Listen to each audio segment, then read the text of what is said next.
Making his second appearance as a panellist since 2019 is Nigel Farage, who's a leader of Reform UK. This time last year, he was a celebrity in the jungle, but this summer he was elected to the Commons for the first time, alongside 4 other colleagues, his party receiving over 4 million votes. He's not managed to get a word in yet. A plan for change, a bold strategy, or a cry for forgiveness? So I sat and watched and listened to Keir Starmer's speech, and I was very pleased with myself. I managed to stay awake right until the very end. Which, given how bland the delivery was, how scripted the whole thing was, how lacking in any sense of emotion or message delivery, was remarkable. Bold, it was not. And actually, it was all a reiteration of what we've heard already. They want to build 1.5 million homes, exactly the same as the last government. They're on a mad rush to net zero energy production, as was the last government, which, of course, will make us poorer and not richer as a country, so they'll fail on the economic markers as well. If it was a plea for forgiveness, it ain't going to work. And it's extraordinary that the single biggest issue in terms of the impact on accessibility to GP services, in terms of accessibility to housing, in terms of infrastructure, and all of those things, is the exploding population.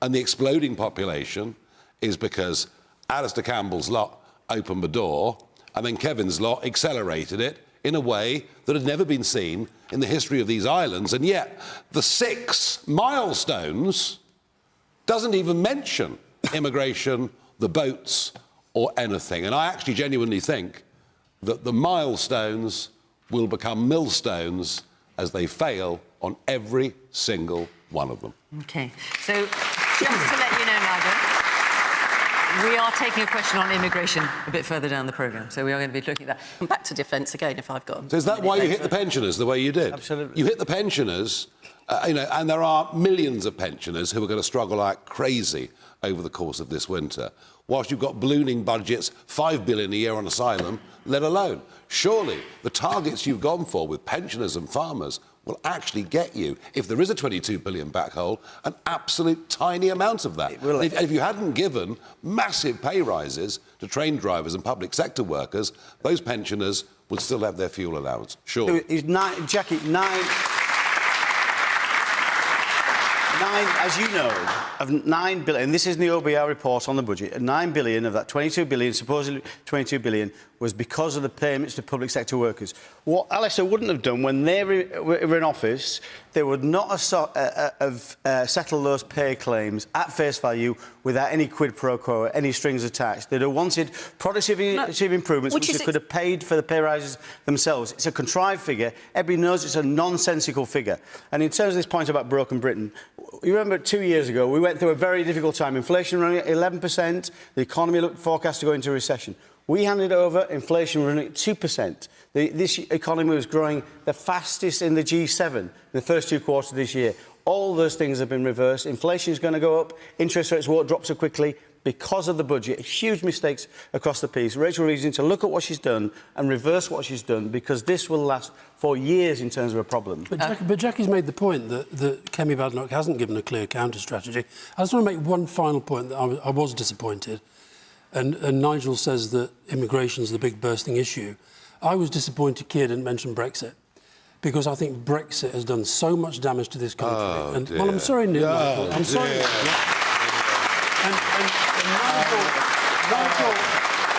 Nigel doesn't want to accept. You are the worst loser in history, Alistair. No. Get over it. It's 8 years ago. Nigel, move on. No, you won. It's done. You're the worst winner. It's done. Because you've never taken responsibility for what you've won. It's done. No, we're independent, we're free, and we're not part of that Eurozone that's collapsing around its ears. I'll tell you what Rejoice. you are, We're out. I'll tell you what you we're are. free. I'll tell you what you are. You're somebody, and we've seen it already tonight, you're somebody who will exploit any problem going for your own political ends. Brexit was a fundamentally damaging thing to this country. That is your one legacy, and you now don't even want to talk about it, because even you know... I want to talk about it. Even you know that it has damaged this country, it's made us poorer, it's made us weaker, and it's hit our standing in the world. No, you know, as I say, this major decision was taken 8 years ago. It gave us the chance. Gave us a chance 5% to be significantly richer. Gone. Gave us the chance to control our borders. We didn't do it your way. All those things, and sadly, this mob, the Tories, didn't do any of it. If we'd done it Nigel's way, it would all have been sunlit. Would you rather be like France right now or Germany no, I wouldn't. right now? Well, the comparison is what we would be if we'd have stayed in. 5% bigger economy. No, we'd have joined the euro if you'd had your way back 30 years ago. You see, what you'll do is you'll throw up a different argument. Hang on, don't talk at the same time. It's over. The war is over. I'm sorry about that, Nigel, because I think you'll find the war is over. Young people in this country know that you've taken their future away from them, and they will get it back. Move on. Well, it's started, hasn't it? I mean, what can I say? Nigel Farage. How can you, as a Conservative Party, keep a straight face to this audience, to the nation, having promised in 2010, 2015, 2017, you'd reduce net migration to tens of thousands a year. In 2019, substantial reductions and net migrations nearly 1 million. You've broken your promise time after time after time. But if you're honest with the people, Nigel, you will never be forgiven for it. You haven't got a cat's chance in hell of winning the general election. Shame on you for what you've done. It was willful, it was deceptive, it was deliberate, and it was wrong. And the worst part of it, Ben asked about, the impact on communities, the impact on services. The worst part of it He also talked about welcoming diversity. Well, we'll talk about diversity in a second. The problem with welcoming diversity is if you do it in too big a level, you get division. And we're seeing that in many of our towns. The last 2 million that came from outside the EU under your watch, only 16% of them are working. Only 16% of that 2 million are working, which means they're dependents, which means they're using schools, the health service, all of these things. And we now know the truth, that selective immigration can be very good for diversity, very good for the economy, very good for all of those things. And you could argue that for decades, up until the early 2000s, it was working really well. But now, not only is it a catastrophe for people's way of life, not only does it deny them access to services, mass immigration is making Britain poorer. And the fact that Keir Starmer today doesn't seem to think it's a priority shows you that with these two parties, it is only going to get worse. Nigel, you be honest with people. We need a complete... We need to leave the ECHR so we can deport people that come illegally and take back control of our borders and our lives. You be honest with people. And that's what the public wants. You know we could not control our borders for 2020. Following that, you had COVID. Following that, you had Ukraine and Hong Kong. Which of those people would you have not let into this country? I'm sorry. That's what's really happened. Sorry. Now we have got... No. Now we have got leaders at our Kevin, disposal. In 2023, you know that's true. In 2023, we were not taking people from Ukraine. Ukraine. You are not the only person we were not in this taking people from Hong Kong who's concerned about migration. We are also concerned about migration. I personally am concerned about it. If you were concerned, I'm amazed you stood for the party again at the general election, giving that level of betrayal. It is shameful. We made mistakes. We made a mistake. OK, all right. Yes, of course, the mistake. Bring the rest of the panel in. 40 years of mistakes. Alistair. I mean, I'm glad that the question was framed in the way that it was, because I think most people in Britain are tolerant up to a point, but they want to know that there is a system, that there are rules, and that they work. And what's happened in recent years is that the systems and the rules, frankly, appear to have broken down. I think Labour actually are starting to get a grip of it. I think the returns, we've seen the figures this week on the returns, which are pretty good. But at the risk of triggering Nigel again, I'm going to mention... Oh, here we go. I'm going to mention the B word. Because Brexit was about getting your borders under control. Yes. Since Brexit, we have lost control. So the people... Why? The people that were coming here, often not to stay for long, Polish, French nurses, Polish plumbers, often who were going back, they've left because we've left the European Union and been replaced by hundreds of thousands of people and their dependents from Nigeria, from India. Now, is that what Nigel Farage wanted when he was telling you that we were going to get control of our borders? Was that what Boris Johnson promised you when he was telling you all those lies? And all I'd say, and the other point I would make, is that you had Rory Stewart on the panel last week. I know that, my podcast co-presenter, and he made a point which we both think is incredibly important in this debate. Because we're an ageing population, when I was growing up, people were getting their pension, there were 20 people of working age for every pensioner, and they were working. Now you've got fewer than 3. So the idea that we can cope with this ageing population and a low birth rate without thinking and understanding we have to get people from abroad coming to work here. If they work. If they work. Yeah. And that's why the rules and the systems have to work.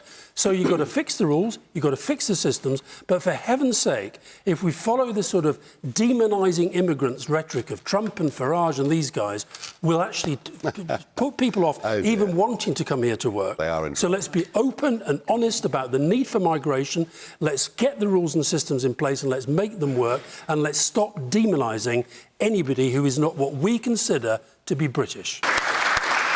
The last Labour government deported people who came here illegally in their tens of thousands. But do you want to respond to Sam's point? I'm going to. Tens of thousands. So here's the point. The point is, if people come legally and they work, that's fine. If people come because they're genuinely refugees, we've always opened our doors as a country more than anybody in the world. Historically to that. So can I say, so you don't agree with the woman here in the red jacket? Tens of thousands of undocumented young males crossing the English Channel are not refugees in any classic sense of the word. And my fear is, since the time of the last Labour government, the European Court has become more activist. We must deport people who are not refugees, who come to Britain illegally. Is only fair and We've increased the number of returns. So can I just... We've already increased the number of returns. So can I just... So you do not agree with the woman here in the red jacket? The comment she made about hotels being set up in communities... No, it's specifically about... No, just 1 second. Specifically about asylum seekers, we shouldn't be taking any. Well, genuine refugees, we've always taken. We've done it with Jewish people, Huguenots. We've always done it, but we cannot do it in unlimited numbers. And what is happening right now, sir, are not genuine refugees, and that really is the point. Can I just tackle that lady's point? You said that not all these people are coming from war-torn countries. And you are right. The country, the place that most people were coming from in terms of people crossing the Channel was Vietnam. Vietnam they're coming from. There's no war in Vietnam. So you're right to say that we should deal with it. We cannot solve the problems of this entire planet. There will be hundreds of millions of people when it comes to the UK because we're a great country. That's why people want to come. I understand that, but we can't solve those problems. Now, Jackie, Rwanda was working. The reality is when people were speaking to the people traffickers on the other side of the Channel, they were saying, we're waiting until we get a Labour government. People were going to Ireland instead of coming to the UK. You cancelled it. You triggered that cost. Rwanda would work. And the trouble is, Nigel, you're not the only person who cares about migration. You're not the only person who cares about it. What you don't understand is the hard graft trying to get that legislation passed Labour. 134 times they voted against it. That's what you don't understand. In 14 years, you weren't able to get the system working so that it could actually make quick judgments about people's asylum claims and either return them or... Well, that's just going to draw more people over, Jackie. That's what's going to happen. No, it's not. You make a quick decision and then you send people back. You weren't able to either make a quick decision or to send people back, and nor were you willing to work internationally. Nor were you willing to work internationally, as Yvette Cooper and Keir Starmer have been willing to. Just this week, we've been able to sign an agreement with Iraq. The numbers have gone up 63%. The numbers since you took over have gone up 63%. Show me how effective that policy is. We are making decisions quicker, we are returning more people, and we're doing the hard grind of working internationally, rather than gimmickry, which is what the last government depended on. I think, just on the point of this gentleman's point, I think is the most important point that's been made tonight, though, because we've just seen elected in the United States Donald Trump, who I know Nigel's very, very fond of, and I do think, I'm making a serious point here, Nigel, I do think the language that Donald Trump used about immigrants, they were all vermin. They were all poisoning our blood. That was straight out. That is outrageous, Alistair, and you know it. No, it's not. Why is that is outrageous? Because you believe in immigration controls. Trump is pro. No, I'm not saying it is. Trump is very pro-legal. Trump is very pro-legal immigration into America. Very pro it indeed. He's not pro criminal gangs using the southern border. And that's what this gentleman's talking about. He's talking about the demonisation of others. He was talking about Jewish people, the Holocaust Museum, and genuine refugees. These are different things. Hang on. These are different things. Well, what I said was you were using the language of demonising. I wasn't talking about Jews. I was talking about migrants. You made the point about illegal migrants. Yes. Yeah? coming in there tens of thousands. Yes. OK, so this year it's 40,000. Yes. That's a minute proportion of the 1 million immigrants you're talking about. I know. And which is wrong as well. And consequently, if that's your main biggest beef of 40,000 people coming to this country, your policies fall on the wayside because you're talking absolute nonsense. 40,000 is a speck in the ocean. Oh, let them all come in. And every asylum speaker that I've ever spoken to, everybody who's come here because of asylum, they're not coming here for a better life. Oh, yeah. The majority of them are coming for a life. No. No, okay. I'm sorry. Let's end it there, because I want to take another question. Sorry. And you make your point very powerfully, sir. OK. Natasha McBride, there you are. Is the expense of net zero justifiable during a cost of living crisis? Nigel. Insane, unachievable, can't be done. Done with the best of intentions, but with a total lack of knowledge of how power systems work, of how dependent we are on electricity. And frankly, we're beggaring ourselves. Do you know, we have the most expensive electricity in the world.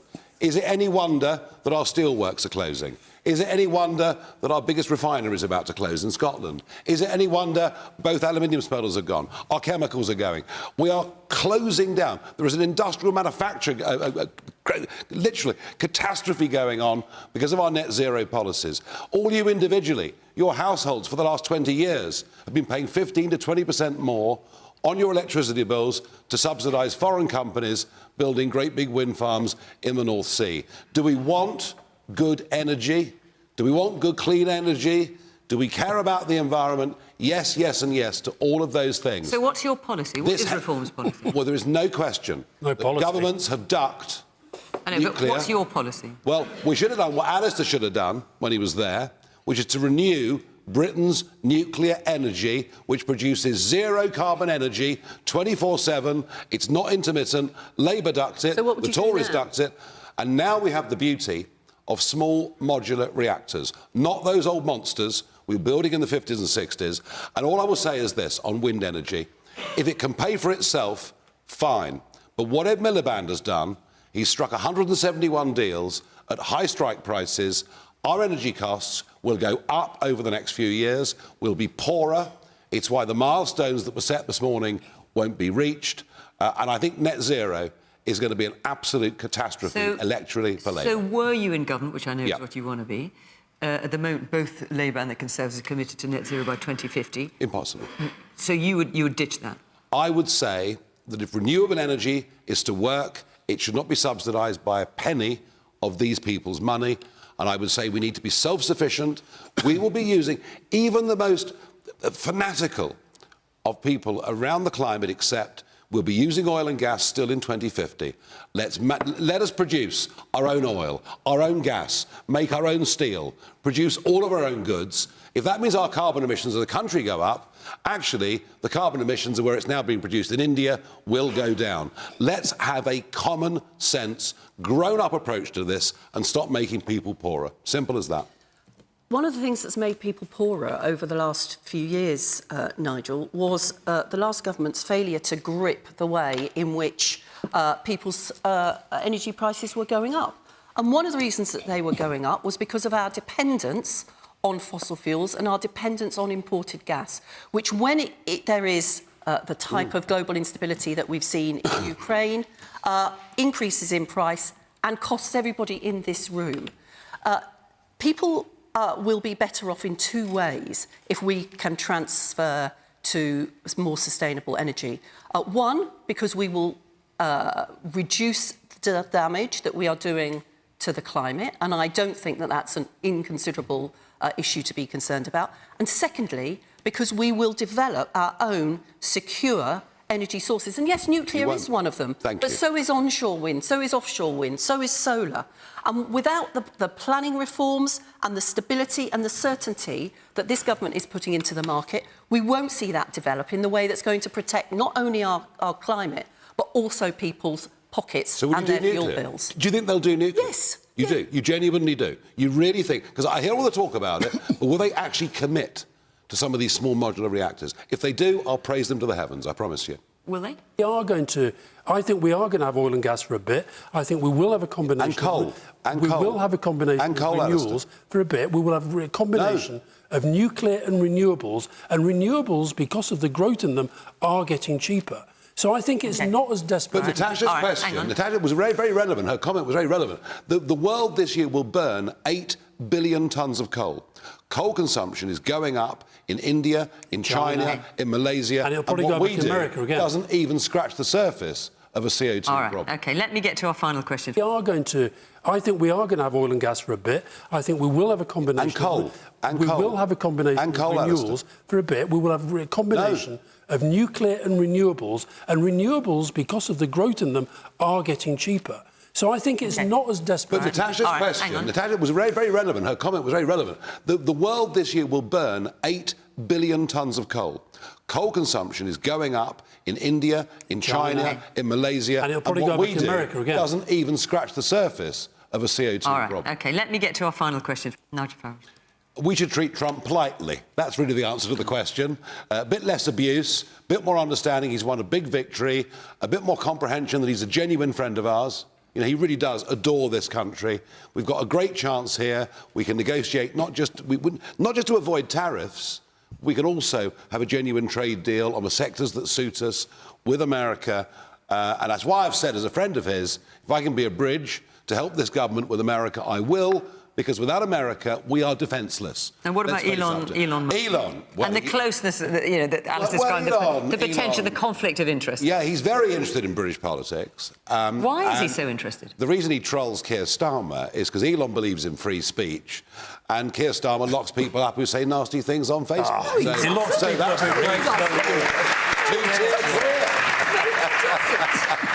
Jackie, hang on, Jackie, do you just want to answer that? No, he doesn't. No, well, the justice system does. We've got two-tier care, we've got two-tier policing and two-tier justice. I'm sorry. And that's where we are. No, it's awful. You've done quite well, Nigel, and now you've reverted to sloganising and performative politics. When the attackers at Manchester Airport don't actually face any charges, and people who write horrible things on Facebook go to prison, that's not something is very wrong. But hang on, the Prime Minister doesn't decide who goes to prison, who doesn't. No, but he can speak out and say something, and he ought to. I'll tell you. So, I think what the Prime Minister is more interested in is who's democratically elected. You've got to worry about him giving him $100 million. You've got to worry about that. Who's democratically elected to represent the interests of a country? I mean, if he offered it, Nigel, have a very close relationship. Would you take it if he offered it? It's a fantasy. And by the way, we won't get the money. We're not selling peerages the way all these guys did. So I can't see it happening. That's what he's after. Kevin. Yeah, I think one thing Elon Musk needs to realise